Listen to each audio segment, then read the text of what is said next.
Myra media welcomes political analyst KS Prasad. నమస్తే sir. Sir, Vizag steel plant దీనికి సంబంధించి గత కొన్నేళ్లుగా జరుగుతూనే ఉంది. రాద్ధాంతం ప్రైవేటీకరణ అయిపోతుంది, అవుతుంది, ఆగుతుంది అని రీసెంట్గా కొన్ని నిధులు కూడా రిలీజ్ చేయటం. ప్రైవేటీకరణ జరిగేదైతే నిధులు ఎందుకు వస్తాయి, కూటమి గవర్నమెంట్ వచ్చిన తర్వాత ప్రైవేటీకరణ ఆఫ్ చేసి దాని యొక్క సంరక్షణకి లేదంటే ఉద్యోగస్తుల జీతభత్యాలు చెల్లించడానికి ఇంకా దాన్ని డెవలప్మెంట్ చేయడానికే నిధులు కూడా తీసుకొచ్చింది కూటమి ప్రభుత్వం అనేది వాళ్ళ ఖాతాలో వేసుకొని చాలా గొప్పగా చెప్పుకున్నారు. కానీ రీసెంట్గా వచ్చినటువంటి వార్త కూడా కేంద్ర ప్రభుత్వం ఇచ్చినటువంటి సమాధానం పార్లమెంటు వేదికగా కేంద్ర ప్రభుత్వం ఇప్పటికీ విశాఖ ప్రైవేటీకరణ దానికే మొగ్గు చూపుతుంది, దాంట్లో ఎటువంటి రిమార్క్స్ లేవు, ఎట్టి పరిస్థితుల్లో ప్రైవేటీకరణ ఆగదనేటువంటి మాట వాళ్ళ దగ్గర నుంచి మరలా రావడం. నా విశ్లేషణలో ఈరోజు దాకా నేను ఎప్పుడైనా డివిఐటి వైజాగ్ స్టీల్ ప్లాంట్కి బీజేపీ ప్రభుత్వం ఎన్డీఏ కూటమి వల్ల ఎంత ఉపద్రవం ఉందన్నది ఎప్పుడైనా చెప్పకుండా అయిపోయింది, మొన్న డబ్బులు వచ్చాయని శంకలు కొట్టుకుని నేను ఏమైనా చెప్పానా? అప్పుడు కూడా మీరు ఇదే మాట చెప్పారు సార్. ఎందుకంటే ఒక ఎంప్లాయీ త్రినాథ్ గారు రాసిన లెటర్కి కార్మిక శాఖ మంత్రి చాలా వైల్డ్గా రెస్పాండ్ అవుతూ డిజిన్వెస్ట్మెంట్ స్కీమ్లో అట్ ఎనీ కాస్ట్ ఇది ఇవాళ కాదు రేపు అన్నది ఖచ్చితంగా కన్ఫర్మ్ చేశారు. డిజిన్వెస్ట్మెంట్ స్కీమ్లో లాసెస్ అన్నవి ఏవైతే ఉన్నాయో ఎంకర్ అయిన వాటిని ప్రభుత్వ రంగ సంస్థలను ప్రైవేటీకరించడం ఇవన్నీ. కానీ ఎన్డీఏ కూటమి వచ్చిన కాడి నుంచి ప్రాఫిట్ మాడ్యూల్లోని ఎల్ఐసిని ఇలాంటి వాటిని ఎప్పుడైతే ప్రైవేటీకరణ చేస్తుందో Vizag steel plant is invertible. ఎందుకంటే దానికి ఫ్యాబ్రికేటెడ్ లాసెస్. మీకు ఎలా ఉందంటే తలకాయ నొప్పి వస్తే మోకాలకి నూనె రాస్తే తగ్గుతుందా? తగ్గదు కదా. వాళ్ళు ఎలా చెప్తారంటే రామ్దేవ్ బాబా ఆసనాలు వేస్తే మోకాలకి నూనె రాస్తే తగ్గుద్దని పెట్టకథలు చెప్పడం అలవాటు చేశారు. అలా ఆల్రెడీ సెయిల్లో విలీనం చేయమని ఉద్యమం జరుగుతుంది ఒకటి. రెండోది దాని బేసిక్ ప్రాబ్లమే ముడి సరుకు. గతంలో వాజ్పేయి గారు మహానుభావుడు ఇచ్చింది దానికి ఓఎండిసి నుంచి ముడి సరుకు కొనడం వల్ల కాస్ట్ ఎఫెక్టివ్నెస్ పెరిగింది. మూడోది ఏంటంటే వాళ్ళు హ్యూజ్ ఎక్స్పాన్షన్కి వెళ్ళారు. ఇప్పుడు మీరు పై ఫ్లోర్ కట్టారు వేసారు అనుకోండి సార్, ఇంటికి పై ఫ్లోర్కి వేస్తే ఖర్చు అవుతుందా లేకపోతే దానివల్ల ప్రాఫిట్ వస్తుందా? ఖర్చు అవుతుంది కదా ఫస్ట్. అదేంటిది ఇల్లు అప్పు అంతకంతా పెరిగిపోయింది మీకు అప్పులని ఎవడన్నా చెప్పాడు అనుకోండి, ఇల్లు కట్టాం కాబట్టి అప్పు పెరిగింది, దాని ఇన్స్టాల్మెంట్లు కట్టమా కట్టలేమా అవన్నీ తర్వాత మాట్లాడతారు కదా. అప్పుల్లో మునిగిపోయాడని రోజు చంపేస్తుంటే ఏం చేస్తారు మీరు? ఇట్లాగే దాని ఎక్స్పాన్షన్కి వెళ్ళిన తర్వాత దానికి ముడి సరుకు అన్నది ఈ రోజుకి ప్రాబ్లం రిజాల్వ్ చేయట్లేదు. గతంలో నరేంద్ర మోడీ గారు విశాఖ సభలో ఉన్నప్పుడు సభా వేదిక పరంగా జగన్మోహన్ రెడ్డి గారు కేటగారికల్గా చెప్పారు, ఇది కనుక ప్రైవేటీకరణ చేసే దగ్గర ఉంటే ఆంధ్రప్రదేశ్ రాష్ట్ర ప్రభుత్వమే భరిస్తుంది దీన్ని. మీ జగన్ ఆమోదం లేదు కాబట్టి స్టీల్ ప్లాంట్ ప్రైవేటీకరణ ఇంతవరకు కేంద్రం వెనకడుగు వేసింది. అందరూ ఆలోచన చేయమని అడుగుతా ఉన్నా. 5 సంవత్సరాలుగా స్టీల్ ప్లాంట్ ప్రైవేటీకరణ జరగలేదు అనంటే దానికి కారణం దానికి జగన్ అనే ముఖ్యమంత్రి ఒప్పుకోలేదు కాబట్టి అది జరగలేదు అన్నది ప్రతి ఒక్కరూ కూడా ఆలోచన చేయమని కోరుతా ఉన్నా. But ultimately, in 2021 January, I think, our Deepam, they have decided to disinvestment for 100%, to go for the selling of the unit to privatize the unit 100%. But during that time, Andhra government, they have passed a resolution in the Andhra Assembly opposing this disinvestment decision. Yes, sir. We'll take over that అని చెప్పారు. అవును. ఇప్పుడు కోతవేడి దూరంలో metal steel plant పెడతారట, ఇంకోళ్ళు పెడతారట. ఈ కథలు మాకెందుకండి, నాకు అర్థం కాదు. అసలు దానికి ప్రాబ్లం ఏంటో దానికి రిజాల్వ్ చేయకుండా దానికి సొల్యూషన్ ఇవ్వకుండా మనం 11,000 కోట్లు తీసుకొచ్చామని సంకలు కొట్టుకున్నారు. దేనికి? అప్పులు కట్టడానికి.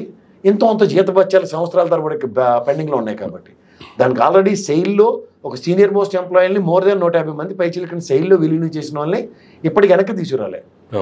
మళ్ళీ ఆగస్టులో ఇంకో ఫర్నస్ ఓపెన్ చేస్తాం. ఈ కథలు ఎందుకంటే చెప్తున్నారు. రెండోది ఆ కార్మికులు వాళ్ళు నెట్ట నిలువున ములిగి నానా తిప్పలు పడుతున్న వాళ్ళకి ఒక పర్మనెంట్ ప్రాస్పెక్టివ్లో ఏం చేయాలని దాని మీద ఒకసారి వదిలేస్తే వాళ్ళు ఏదో చెప్తారు కదా ఆన్సర్.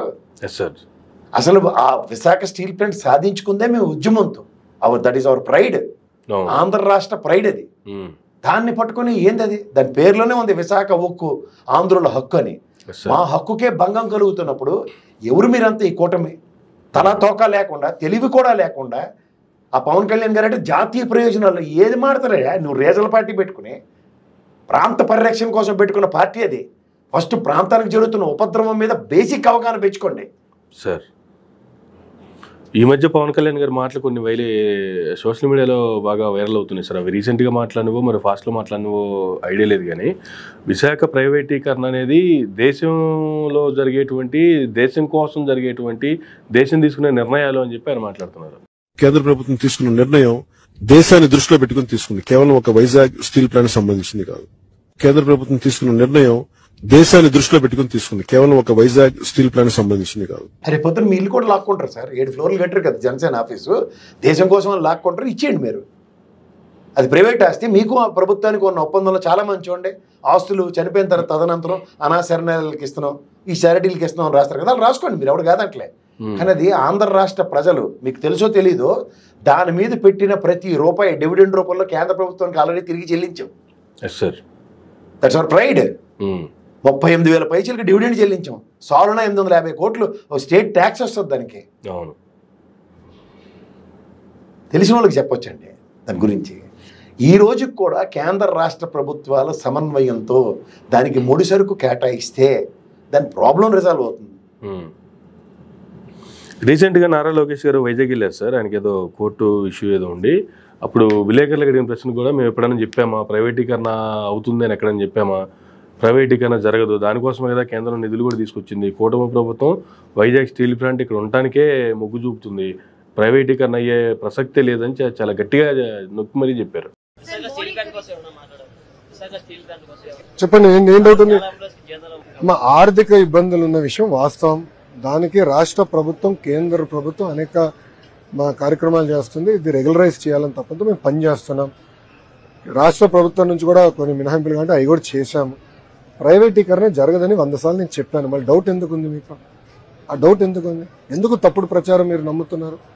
మంత్రి గారు వచ్చి చెప్పారు, ముఖ్యమంత్రి గారు చెప్పారు, ఉప ముఖ్యమంత్రి గారు చెప్పారు, మంత్రులు మేమందరం చెప్పాను. విశాఖపట్నం అనేక సార్లు వచ్చా, గత 6 నెలల కనీసం 4-5 సార్లు వచ్చి ఉంటా విశాఖపట్నం. నేను చాలా క్లారిటీగా చెప్పాను. మళ్ళీ డౌట్ ఎందుకు? అంటే ప్రజలు కూడా దుష్ప్రచారం నమ్మకూడదు. ఫేక్ వాళ్ళు ఉంటారబ్బా, వాళ్ళకేం పనిపాటు ఉండదు, పూర్తిగా ఫేక్ న్యూస్ చేస్తారు. ఆ రోజుకి మాట, ఆ రోజు ఇసుక తట్ట పేడ తట్ట అని ఉంటుంది, ఏ రోజు ఆ రోజు తట్టెత్తుకుని పోతున్నారు వాళ్ళు. శాశ్వత దీర్ఘకాలిక ప్రయోజనాలు, రాష్ట్ర ప్రయోజనాలు అంటారు, వాటిని పరిరక్షించడం వీళ్ళు ఎక్కడ ఉన్నారు? Vizag division without Kirandul line మనకి ఎప్పుడైతే ఇవ్వకుండా, కేకే లైన్ ఇవ్వకుండా ₹1 రెవెన్యూ లేదు దానికి, ఓన్లీ అది ఒక పుతిలి. వీళ్ళు తెలివి తక్కువతనానికి నిదర్శనం అది సార్. అలాగే పోలవరంకి మన బడ్జెట్లో, స్టేట్ బడ్జెట్లో 6,800 కోట్లు కేటాయించినప్పుడే ఆలోచించుకోండి వీళ్ళు ఎలా పనిచేస్తున్నారు అన్నది. రాష్ట్ర ప్రయోజనాలు, శాశ్వత ప్రయోజనాలు అని ఉంటాయి. శాశ్వత ప్రయోజనాలు అంటే వైజాగ్ రైల్వే జోన్, ₹1 ఆదాయ వనరు మనకు వచ్చేది. అలాగే వైజాగ్ స్టీల్ ప్లాంట్ పరిరక్షణ, స్టేట్ ఖజానాకు కూడా 850 కోట్ల సాలన వచ్చేదాన్ని. అలాగే పోలవరం ప్రాజెక్టుకి జాతీయ హోదాతో ఆల్రెడీ డిక్లేర్ అయింది విభజన హామీలో, దానికి కేంద్ర ప్రభుత్వం కేటాయించుకోవడంలో వీళ్ళ అశ్రద్ధ. ఎంతసేపు ఆ జగన్మోహన్ రెడ్డి మీద పడేయడం, ఆ జగన్మోహన్ రెడ్డి ఏమీ చేయలేదని ప్రత్యేక హోదా అనగానే వీళ్ళు తగలబెట్టింది మాట్లాడరు. పీయూష్ గోయల్ చెప్పి మనం చూపించాం కదా, 17,500 కోట్లకి ప్రత్యేక హోదాను తాకట్టు పెట్టేశారు. ఆ విషయాలు మాట్లాడరు. This is a copy of the letter that Chandrababu Naidu Garu has written to Honorable Finance Minister Shri Arun Jaitley ji on 24th October 2016. 24th October 2016. Here is the letter, copy is available with everybody, in which I'll just draw 1 or 2 lines. I once again thank Government of India for offering support and assistance to the successor state of Andhra Pradesh under the Andhra Pradesh Reorganization Act 2015. Now is the interesting part. Central government did not work out the benefit. And I am again quoting, kindly hear this carefully, sir, ladies. He says, in order to operationalize the above assurance, the state government has worked out the possible grant that the state might have received in the form of additional central share had special status been accorded to the state. We have not worked out. State government has worked out the amount, and this amount works out to 3,500 crores per year, and the total amount for 5 years around rupees 17,500 crores. We have not worked out. State government has worked out. బడ్జెట్లో allocations లేవండి, మనకి క్లియర్గా తెలుస్తున్నాయి. దానికి వీళ్ళు ఏంటంటే వీళ్ళు అధికారమే. పయ్యవల కేశవ్ గారు చెప్పింది 100% కరెక్టు. ఇప్పుడు ఆయన మళ్ళీ ఢిల్లీలో ఉన్నారు 68,000 కోట్ల అప్పు కోసం. ఏది సచివాలయాలు తాకట్టు పెట్టారు, ఇలాంటివి ఉన్నాయి చూడండి. అలా భూములు ఇవన్నీ తాకట్టు పెట్టి ఎక్సెస్ ఎఫ్ఆర్బిఎం లిమిట్ కన్నా ఇంకా అడిషనల్గా 68,000 కోట్ల అప్పులు తెచ్చుకోవడానికి వెళ్తున్నారు.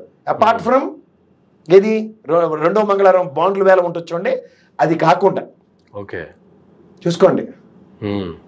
ఎవరు ఇదేమన్నా అమరావతికి ఆల్రెడీ 52,000 కోట్లు అప్పు చేస్తారు ఆ జర్మన్ కొలాబరేషన్తోనూ. నిన్న టిడ్కో వాళ్ళు ఇచ్చారు చూడండి, అది వరల్డ్ బ్యాంక్ ఇస్తుంది.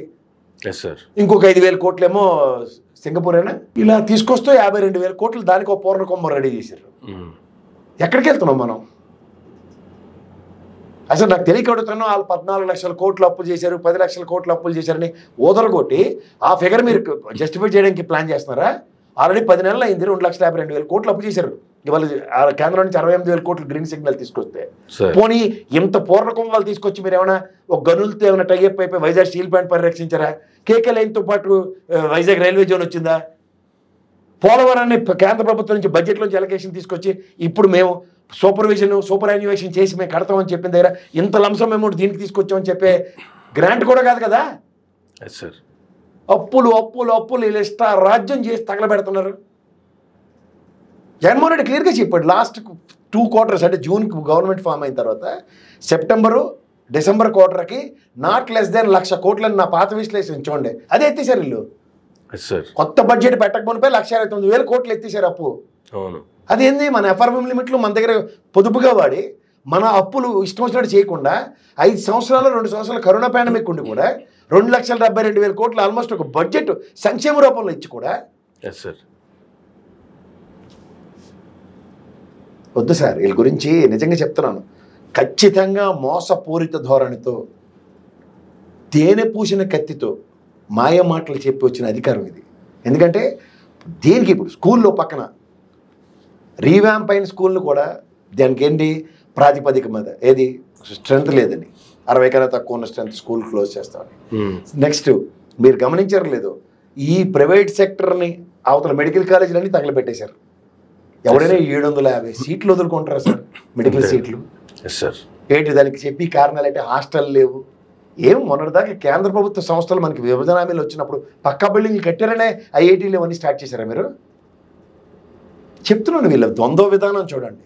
కేంద్ర ప్రభుత్వం మనకి చూపిస్తున్న నిర్లక్ష్యానికి వీళ్ళు అగ్గి కాజ్యం తోడినట్టు వీళ్ళు తోడారు. ఓ తలా తోకాలైన పవన్ కళ్యాణ్ గారు అనుభవం ఉండి కూడా క్లస్టర్స్లో బందీ అయిపోయిన చంద్రబాబు నాయుడు గారు. ఎందుకు సార్ ఇది? ఏం పాపం చేసాం మేము సార్? కాదండి, నాకు తెలిసి ఆంధ్ర మెడికల్ కాలేజు ఇలాంటివన్నీ చరిత్రే కదా సార్. ఎన్ని సంవత్సరాలు బట్టి చెప్పుకుంటున్నాం వాటి గురించి. గుంటూరు విజయవాడ పరిసర ప్రాంతాల్లో సిద్ధార్థ మెడికల్ కాలేజ్, ఇవన్నీ ఇలా ఇంకో 17 మెడికల్ కాలేజ్ చరిత్ర. వైజాగ్లో KGH అని, ఎయిమ్స్, ఎయిమ్స్ ఏ టెక్నాలజీ ఎవరికి చెప్తారండి మీరు? నాకు అర్థం కాదు.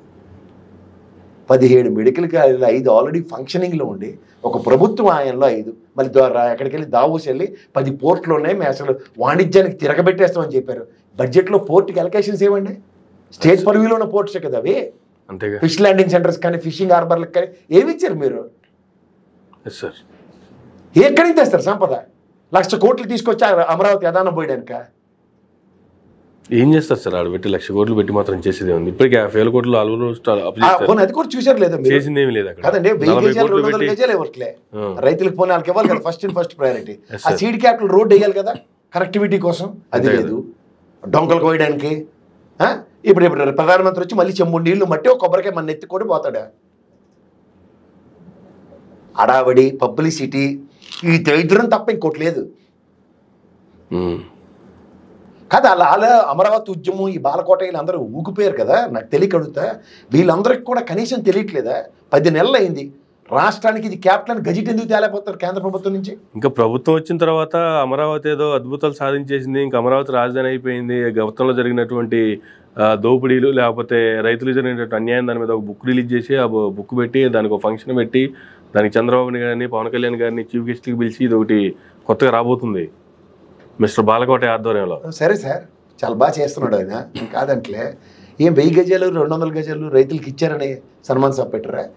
లేకపోతే ఈ 10 నెలల్లో కేంద్ర ప్రభుత్వం నుంచి మెడలు ముంచి గజెట్ తీసుకొచ్చారు అమరావతి రాజధాని అని, ఎస్ సార్. దానికి చేశారా? లేదా సీడ్ క్యాపిటల్ రోడ్ వేశారని చేశారా? 1,00,000 కోట్లు పైచీలకు ఖర్చు అవుతుందని చెప్తూ నేను టెండర్లో పిలిచారు, దాని గురించి చెప్పాము. ఇప్పుడేమో 52,000 కోట్లు అప్పు చేసి ఓ సీడ్ క్యాపిటల్ రోడ్ వేయక 1000 గజాలు 200 గజాలు వాళ్ళ ఫ్లాట్లకి డెవలప్ చేసి ఇవ్వక, ఎస్ సార్. పోనీ ఏదైనా అభివృద్ధి అంటే ఈ నవాబులు కట్టిన బిల్డింగ్లే కదా సార్ మనకి హైకోర్టును అసెంబ్లీ, ఎస్ సార్. ఆల్రెడీ మాట్లాడాం దాని గురించి.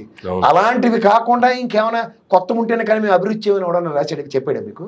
వాళ్ళు లోకేష్ గారికి చెప్పారు కదా, మళ్ళీ జగన్మోహన్ రెడ్డి గారు రారంటేనే అభివృద్ధి అవుతుందేమో, ఇండస్ట్రీలు పెడతామేమో అని కథలు చెప్తున్నారు కదా మీరు. ఇదట అమరావతి. కానీ జగన్ గారి ప్రభుత్వంలో ఉన్నప్పుడేమో అమరావతి మొత్తం విధ్వంసం అయిపోయిందని చెప్పి రైతులంతా ధర్నాలు చేస్తారని చెప్పి, దీక్షలు ధర్నాలు అని చెప్పి చాలా హడావిడి చేశారు. కానీ ఇప్పుడు వీళ్ళు వచ్చిన తర్వాత నిజమైన రైతులు అన్యాయం జరిగి తిరగబడుతుంటే కనీసం అది ఎక్కడ వార్త కూడా బయటికి రానివ్వట్లేదు. రాదు. ఆ తప్పిన ఛానల్లో ఇలాంటివన్నీ ఎక్కడ కవర్ చేస్తారు? లేదు సార్, ఇది మాత్రం చాలా అన్యాయం. వైజాగ్ స్టీల్ ప్లాంట్కి అయితే మాత్రం అసలు ఖచ్చితంగా దీన్ని ఆక్షేపణీయం. కానీ మరో పక్క చూసుకుంటే వచ్చే ప్రభుత్వం వచ్చిన దగ్గర నుంచి కూడా వైఎస్ఆర్ గారి మీద కావచ్చు, లేదంటే వైఎస్ జగన్మోహన్ రెడ్డి గారి మీద కావచ్చు, కక్ష పెట్టుకున్నటువంటి ప్రభుత్వం రీసెంట్గా వైజాగ్ స్టేడియంకి రాజశేఖర రెడ్డి గారి పేరు తీసేయడం కావచ్చు, లేదంటే గత రాత్రి జరిగింది అనుకుంటా అనంతపురం జిల్లాకు సంబంధించి అక్కడ కోడుమూరులో అనుకుంటా అక్కడ వైఎస్ఆర్ గారి విగ్రహం తగలబెట్టడం. ఏం సార్ అసలు ఇది? సార్ ఒకటి గతంలో ఎన్టీఆర్ గారిది ఏంటిది ఎన్టీఆర్ ఆరోగ్య హెల్త్ యూనివర్సిటీ పేరు తీసినప్పుడు దానికి వీళ్ళు వైఎస్ జగన్మోహన్ రెడ్డి గారి పేరు తీస్తారు. ఇవన్నీ ఏంటంటే రాజకీయాల్లో పనికిమాలిన పనులు అంటాను నేను. ఎవడైనా దాని గురించి అసలు ఎవరిదైనా తప్పే అంటాను. ఇప్పుడు పెద్ద చరిత్రలో కొంతమంది పేర్లు చిరస్మరణీయంగా ఉండిపోతాయి. ఉదాహరణకి రామారావు గారికి ఆ హెల్త్ యూనివర్సిటీ పేరు పెట్టారనో, లేదా రాజశేఖర రెడ్డి గారికి వైజాగ్ స్టేడియంకి పేరు పెట్టారనో, అయితే ఆయన విగ్రహం మళ్ళీ ఇంకోసారి కాల్చేశారన్న మాత్రాన ఆ మానీయుల యొక్క చరిత్ర వాళ్ళు ప్రజలకు చేసింది గుండెల్లో నిగూఢంగా ఉంటుంది. దాన్ని ఎవరూ చెరపలేరు. అది ఏదో వీళ్ళ సొనకానందం కోసం చేసిన బుర్రతక్కువ పనుల కింద వాటిని అభివర్ణించాలి. తాత్కాలికంగా వాళ్ళ ఆనందం పొందడానికి చేసుకునే ఒక పనికిమాలిన చర్యలు. దీనివల్ల ఏమైనా శాశ్వత ప్రయోజనం ఏమైనా వస్తుందంటే ఏమీ రాదు. ఇప్పుడు కడప జిల్లాకి వైఎస్ఆర్ జిల్లా అని పేరు పెట్టారు. వైఎస్ఆర్ జిల్లా బదులు వైఎస్ఆర్ కడప జిల్లా అని పేరు పెడితే ఏమవుతుంది? కడపలో పులివెందులో రాజశేఖర రెడ్డి గారు పుట్టారనో పుట్టలేదనో ఎవరైనా చెప్పగలరా? అది కాదు కదా. కడప జిల్లాకు చెందిన రాజశేఖర రెడ్డి గారు కడప ఎంపీ చేశారు, తర్వాత ముఖ్యమంత్రి చేశారు. కడప నుంచి వచ్చిన వీరుడు అంటారు కానీ కాదనరు కదా. అంతే కదా. నిమ్మకూరులో పుట్టిన రామారావు గారు హైదరాబాద్ సమైక్య రాష్ట్రంలో హైదరాబాద్లో ఉండి, అయితే సినిమా ఇండస్ట్రీలో చెన్నైలో ఉన్నారు, కానీ పుట్టిన ఊరు అయితే నిమ్మకూరు అని అంటారు కదా. అంతే కదా సార్.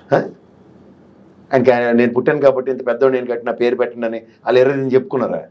మనం వాళ్ళకి ఇచ్చే గౌరవం. ఇవాళ విజయవాడకి స్టార్టింగ్లో ఎన్టీఆర్ జిల్లా అని పేరు పెట్టారు. దానికి ప్రైడ్. అది మహానుభావుడు అంబేద్కర్ గారు కోనసీమకి మహానుభావుడు అంబేద్కర్ గారు పేరు పెట్టారు. నెల్లూరుకి పొట్టి శ్రీరాములు గారు పేరు పెట్టారు, పొట్టి శ్రీరాములు నెల్లూరు జిల్లా అని. అలా చరిత్రలో మొన్న వెళ్ళారు సార్, మొన్న చంద్రబాబు నాయుడు గారు పొట్టి శ్రీరాములు జిల్లాకి వెళ్ళారు. పొట్టి శ్రీరాములు గారి కార్యక్రమం జరిగిన రోజు 3 days 4 days బ్యాక్ అనుకుంటా. అక్కడికి వెళ్ళి పొట్టి శ్రీరాములు గారికి ఈ జిల్లాకి పేరు నామకరణం చేసింది నేను అనేటువంటి మాటలు కూడా మాట్లాడారు. మొట్టమొదటిసారిగా మీరు చూస్తే పొట్టి శ్రీరాములు గారి పేరుతో ఒక జిల్లా పెట్టింది నేనే పెట్టాను. పొట్టి శ్రీరాములు నెల్లూరు జిల్లా పెట్టాను. అదే మరి ఎప్పటికప్పుడు ఆయన స్ఫూర్తిని ముందు తీసుకోవడం కోసం చాలా కార్యక్రమాలు చేశాం. ఈ రోజు రాజధానిలో కూడా 58 రోజుల దీక్ష గుర్తుగా ఆయన స్ఫూర్తికి 58 అడుగుల విగ్రహాన్ని పెట్టాలని చెప్పి నిర్ణయిస్తున్నాం. అందుకే సార్ మనం కూడా చరిత్ర ఎందుకు చదువుకుంటారంటే గతంలో ఎవరెవరు ఏం అశోకుడు చెట్లు నాటి నుంచి చదివి తర్వాత అక్బర్ చెట్లు నాటి నుంచి చదివితే ఎలా ఉంటుంది. మొన్న పవన్ కళ్యాణ్ గారు చూడండి, ఆ పాట రాయపురం సుబ్బారావు గారు దేశమును ప్రేమించడం గురజాడ గారు రాశారు. గురజాడ గారు రాశారంటే ఎలా ఉంటారు? నవ్వులు పాలు అవుతారు, అలాగే నవ్వులు పాలు అవుతారు, అబాస్ పాలు అవడం ఉంటారు దాన్ని. సార్ అవి కాదు కదా. అవి మాట్లాడవలసిన మాటలు ఏముంటాయో పొట్టి శ్రీరాములు గారు మీరైనా నేనైనా ఖచ్చితంగా గౌరవించవలసిన వ్యక్తి అయినా. ఆ మహానుభావుడు పెట్టిన భిక్షకే తెలుగు ప్రైడ్ అన్నది 1956 నుంచి నిలబడింది. This is what hour pride of Telugu అని. అంచేత ఆ మహనీయుల్ని, చరిత్రక పురుషుల్ని, చరిత్రకారుల్ని, చరిత్ర మీరు మర్చిపోవచ్చు మీ రాజకీయ ప్రయోజనాలకి, కానీ చరిత్ర సువర్ణయుగం కింద వాటిని అభివర్ణిస్తూ చరిత్ర గుండెల్లో సువర్ణాక్షరాలతో రాసి ఉంటుంది. అది రామారావు గారు అవనండి, లేదా రాజశేఖర రెడ్డి గారు అవనండి, మహానుభావుడు పొట్టి శ్రీరాములు అవనండి, లేకపోతే దేవదేవుడు అంబేద్కర్ గారు అవనండి. చేత ఎవరైనా సరే అలాంటి మహనీయుల్ని పేర్లు మీరు తాత్కాలిక ఉపశమనానికి పేర్లు పేకొచ్చేమో కానీ గుండెలో ఉన్న పేరుని ఎవరు చెరపలేరు. That is the pride of AP. వాళ్ళందరూ ప్రైడ్ పీపుల్. మనం తలెత్తుకుని చేయగలిగారు. రామారావు గారు కానీ, రాజశేఖర రెడ్డి గారు కానీ, అదే పొట్టి శ్రీరాములు గారు కానీ, ఈ మహనీయులు చరిత్రని తిరగరాశారు. ఇలా ఉంటుంది, తెలుగుడు కోసం నేను నిలబడితే మనం రామారావు గారు, పొట్టి శ్రీరాములు గారు, రాజశేఖర రెడ్డి గారు, నా ప్రజల కోసం నేను ఏం చేయాలన్నది ఇలా రాశారు. దాన్ని గోల్డెన్ ఎరా అంటారు. ఇప్పుడు మనం చూడండి, చరిత్ర చదువుకున్నప్పుడు కృష్ణదేవరాయలు ఇలాంటివన్నీ స్వర్ణయోగాలు అని చదివేవాళ్ళం. తర్వాత అలాంటి ప్రజాస్వామ్యంలో స్వర్ణయోగం చూపించిన మహనీయులు ఎవరంటే దేశానికి ఒకడు మహానుభావుడు పివి నరసింహరావు గారు, మన్మోహన్ సింగ్ గారు, ఇంకో ఆయన రాష్ట్రానికి అయితే రాజశేఖర రెడ్డి గారు. చరిత్రను ఎవరు తిరగరాయలేరు, మీ వల్ల కాదు. తాత్కాలిక ఆనందాలు పొందండి, అంతకని ఇంకెళ్ళలేదు సార్. కానీ రాష్ట్రంలో ఇంకొకటి బాగా హైలైట్ అవుతుంది సార్, జగన్మోహన్ రెడ్డి గారు వర్సెస్ చంద్రబాబు నాయుడు గారు అని. మొన్న తణుకెళ్ళారు చంద్రబాబు నాయుడు గారు. ఆయన కాన్వాయ్ వెళ్తుంటే, ఆయన బస్సులో వెళ్తుంటే కనీసం వాళ్ళ కార్యకర్తలు కూడా, తణుకులో ఉన్నటువంటి కార్యకర్తలు సైతం కూడా ఆ కాన్వాయ్ వెంట లేనటువంటి పరిస్థితి. మొన్న జగన్మోహన్ రెడ్డి గారు తెనాలికి వెళ్ళారు, మాజీ ఎమ్మెల్యే కుమారుడు రిసెప్షన్కో పెళ్లికో. ఆ వీధులన్నీ జనాలతో నిండిపోయి కోలాహలంగా జనాలు వచ్చేసి వెళ్ళటానికి కూడా చాలా కష్టమైపోయినటువంటి పరిస్థితి. ఇప్పుడు రాజకీయాల్లో ప్రజానాయకులు అని ఉంటారండి సార్. వాళ్ళు ప్రజల్లోంచి నాయకుడి కింద ఆవిష్కరించబడతారు. అలా ఆవిష్కరించలేకపోతే ప్రజల యొక్క ప్రతిస్పందన ఎలా ఉంటుందన్న దానికి చంద్రబాబు నాయుడు గారికి తెలుసు. రామారావు గారు ఉన్నారు, పవన్ కళ్యాణ్ ఉన్నాడు, ఇప్పుడు జగన్మోహన్ రెడ్డి గారు ఉన్నారు. వీళ్ళు ప్రజల్లోంచి వచ్చిన నాయకులు మీరు కాదంటే. ఎందుకంటే ఫ్యాన్ ఫాలోయింగ్ అన్నది సినిమా పరంగా ఉన్నా సరే, ఈసారి నిజంగా వాళ్ళ సామాజిక వర్గం ఆయన్ని ఎలా పవన్ కళ్యాణ్ గెలిపించుకుంటూ చూడండి. అలాగే జగన్మోహన్ రెడ్డి గారి ట్రాక్ రికార్డు కూడా కాంగ్రెస్ లెగసీ, రాజశేఖర రెడ్డి గారి లెగసీ అని ఎవడు పడతాడు ఏదేదో మాడతారు ఇలా తల తోక లేకుండా. బట్ ఇట్స్ ప్రూవెన్ ట్రాక్ ఏంటంటే ప్రజల్లోంచి ఆవిష్కరించబడిన తర్వాత వచ్చిన నాయకులకి చాలా తేడా ఉంటుంది. ఇదే చంద్రబాబు నాయుడు గారి ప్రస్థానం కాంగ్రెస్ నుంచి తర్వాత తెలుగుదేశం నుంచి ఆయన తెలుగుదేశం కింద దాన్ని మలుచుకోవడం, ఇవన్నీ ప్రజలు గమనించిన తర్వాత ఎక్కడో దగ్గర ఒక సస్పిషియస్ నోట్ ఉంటుంది సార్. ఇప్పుడు సస్పిషియస్ నోట్లోంచి వచ్చిన నాయకుడికిను అండ్ స్ట్రైట్ లైన్ మెథడ్లో నాయకుడి కింద ఆవిష్కరించబడిన వాడికి చాలా తేడా ఉంటుంది. ఇప్పుడు నేను ప్రజల కోసం మా నాన్న అడుగుజాడలు ఈ పని చేస్తానని కాంగ్రెస్ని విభేదించడం వేరు, కాంగ్రెస్ని ఆ రోజుకి 7 దాటిన తర్వాత బోడిమల్లని అనుకుని తెలుగుదేశంలో జాయిన్ అవ్వడం వేరు. ఈ కాన్సెప్ట్ ప్రజలు గమనిస్తారు. అప్పుడే వాళ్ళకి ప్రజానాయకుల కింద. దానితోడు ఈ 10 నెలల పాలనలోనూ 5 సంవత్సరాలు ఆయన పాలన చూసి ప్రజలు అయ్యో మనం ఆయన ఓడగొట్టుకున్నాం అన్న పశ్చాత్తాపం ఒకటి ఉంటుంది. ఇంకోటి ఏంటంటే ఈ 10 నెలలు పడుతున్న కష్టం చూసి మళ్ళీ ఈ తలకాయనప్పుడు ఎక్కడి నుంచి తెచ్చుకున్నాం అని చెప్పి ఆ ప్రతిస్పందనకు కూడా ప్రజాస్పందన ఉండకపోవచ్చు. ఈ 2 కాన్సెప్ట్స్. ఓకే, వాళ్ళు ఫస్ట్ డే గెలిచిన ఆనందంకిను ఈ 10 నెలల టెన్యూర్లో ప్రజలకి వాళ్ళు చేస్తున్న మంచో చెడ్డో వాళ్ళు ప్రజలు గమనిస్తారు కదా.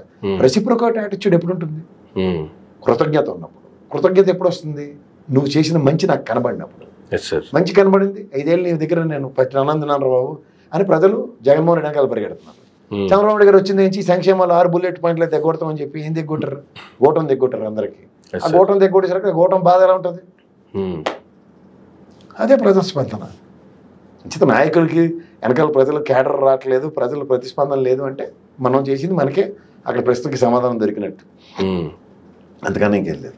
ఓకే, కానీ ఏది ఎక్కడ జరిగినా ప్రతిదీ చంద్రబాబు నాయుడు గారు ఖాతాలో వేసుకునేటువంటి చంద్రబాబు గారు ఇప్పటికీ హైదరాబాద్ నేనే ప్రపంచ పట్టణంలో పెట్టాను, హైటెక్ సిటీ నేనే నిర్మించాను అనేటువంటిది ఎక్కడికి వెళ్ళినా ఆయన ఫోన్ చేసుకుంటూ ఉంటారు. ఐటీని నేనే తీసుకొచ్చాను, ప్రపంచ దేశాల్లో ఎక్కడెక్కడ మన తెలుగు పిల్లలు ఉన్నారంటే అదంతా నేను తీసుకొచ్చిన దానివల్లే, నేను చేసిన సంస్కరణల వల్లే, నా విజన్ వల్లే అని చెప్తూ ఉంటారు.